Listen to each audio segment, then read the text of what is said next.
അത് ഞങ്ങള് പൊട്ടിച്ചിട്ടില്ല. പൊട്ടിക്കാം ഗൈസ്. ഞാൻ പൊട്ടിച്ചോണ്ടിരിക്കുകയാണ്. പൊട്ടിച്ചു. കളിച്ചു തരാൻ നെയ്യ്. ഇതാണ് നെയ്യ്.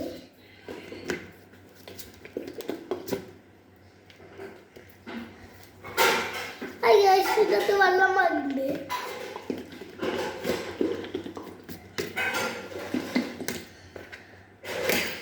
അമ്മ ഒരു പാത്രം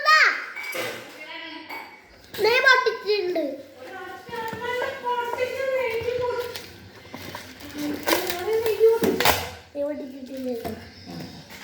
സ്റ്റിക്കറായിട്ട് വീഡിയോ